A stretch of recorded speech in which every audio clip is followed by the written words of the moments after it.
여기서 가장 중요한 것은 과연 그러면 이런 합성 비타민제들이 과일이나 채소에 들어있는 천연 비타민처럼 같은 효과를 낼 것이냐 궁금하지 않습니까? 네. 그래서 이제 그 학자들이 최소한 뭐 20, 30년 이상 그 전부터 임상시험을 해봤죠. 그러니까 이제 동물 실험뿐만 아니고 사람을 대상으로 해서 한쪽 그룹은 그 가짜 약이라고 그래서 이제 영어로 얘기하면 우리가 플러시보라고 그럽니다. 한자어로는 위약이라고 그러는데 그러니까 우리가 비타민이면 비타민과 색깔과 형태, 크기가 똑같은 그 약을 먹이는데 이 약은 사실은 비타민 성분이 안 들어있고 그냥 단순한 밀가루거나 아무 효능이 없는 걸 줍니다. 네. 그리고 한쪽 그룹은 비타민을 준 다음에 수개월, 수년 이상 관찰을 해봤을 때 과연 여러 가지 질병들의 발생이 적고 건강하느냐 이걸 알아보는 게 임상시험인데요. 놀라운 거는 2007년도 2월에 미국 의학협회지라는 의학 분야에서는 굉장히 저명한 의학학술지입니다. 여기에 기존 16년간 나왔던 47편의 임상시험을 전부 다 종합해 봤더니 비타민 A, 비타민 C, 비타민 E, 베타카로틴, 셀레닌과 같은 비타민 그리고 항산화 보충제들 먹은 사람들이 오히려 안 먹은 사람에 비해서 사망률이 5%가 높다는 아주 충격적인 연구 결과가 나왔다는 그러니까 거죠. 합성 비타민을 맞습니다. 먹은 사람들이 네. 예, 제약회사에서 나온 합성 비타민 먹은 사람들이 오히려 빨리 죽는다. 그렇죠. 그러니까 우리가 예상했던 거랑은 전혀 다른 결과가 나왔다는 것이죠. 여기서 이제 중요한 거는요. 우리가 그런데 어떤 연구 보면 효과 있다는 연구도 있지 않느냐 이렇게 얘기를 네. 반문을 하실 거예요. 그러니까 이건 이렇게 판단해야 됩니다. 임상시험 똑같은 그 약을 갖고 하더라도 결과는 다르게 나올 가능성이 충분히 존재합니다. 왜 그렇죠? 그러니까 비타민 같은 경우에는 어떤 연구는 효과 없다, 어떤 건 효과 있다, 어떤 거는 오히려 해롭다는 연구가 있죠. 거기에는 여러 가지 요인들이 관여할 수 있습니다. 사람 인종에 따라 다를 수도 있고요. 그다음에 그 임상시험을 시행한 사람들이 얼마나 질적 수준이 높게 그 연구를 제대로 수행했는가. 그다음에 제대로 연구 사람들 숫자가 얼마나 다르느냐에 따라서 그리고 제약회사에서 돈을 대준 조사에서는 효과가 있다고 나오겠죠.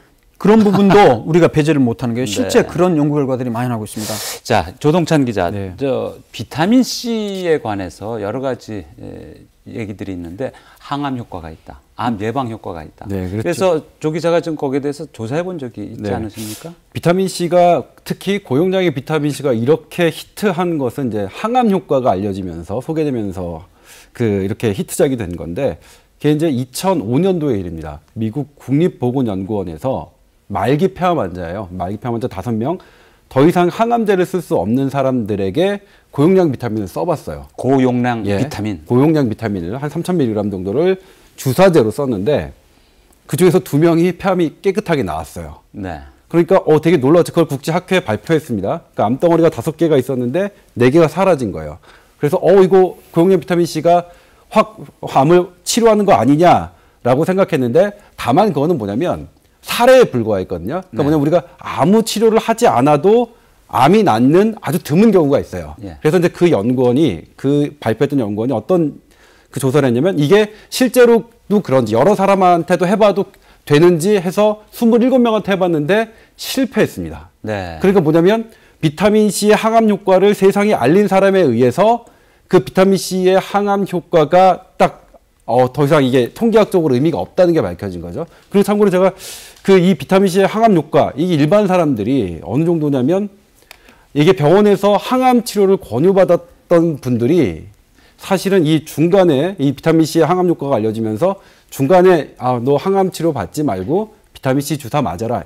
이렇게 현혹하는 분들이 좀 있어요. 그래서 네. 제가 그런 제보를 받아서 실제로 이제 저희 SBS 자문위원 의사 선생님들 27분에게 자문을 구했거든요. 비타민 C 항암 효과에 대해서 어떻게 생각하시는지와 그거에 대한 근거를 좀 달라 했는데 27분 중에 26분이 비타민 C의 항암 효과는 현재 인정할 수 없다. 네. 이렇게 답변이 왔습니다. 네, 저는 기본적으로 아까 건강기능식품에 대해서 제가 발언할 기회가 있었으면 참 좋았는데 제가 발언할 기회가 없어서 좀 아쉽습니다만 간단하게 말씀드리면 현재 우리나라에서는 식약처에서 건강기능식품에 관한 법률로 건강기능식품을 관리를 하고 있습니다.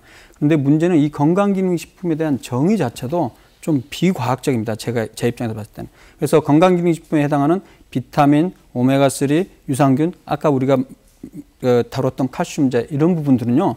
사실은 건강기능식품이 아니고 의약품으로 엄격하게 관리를 해야 됩니다. 왜냐하면 아까 제가 말씀드렸던 대로 비타민이 우리가 생각했던 거랑 다르게 비타민제는 오히려 사망률을 높일 가능성도 있고 암 예방 효과 없고 심혈관절 예방 효과 없고 그다음에 각종 뭐 피부 미백부터 해서 감기 예방 이런 것도 입증된 바가 전혀 없음에도 불구하고 국민들이 생활습관 개선 대신에 거기에 의존하는 경향이 있기 때문에 습관적으로 많이들 드시죠. 네. 그래서 저는 그 국가적인 차원에서도 건강기능식품을 다시 한번 그 재고를 해서 의약품 수준 이상으로 엄격하게 좀 관리를 해야 될 것이고요.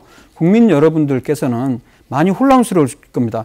자고 나면 이런 새로운 어떤 뭐 요법들이 나오는데 기본적으로 그런 요법들은 다른 나라나 다른 일부 사람들이 주장하는 민간요법 정도 수준에 지나지 않은 게 너무 많고요.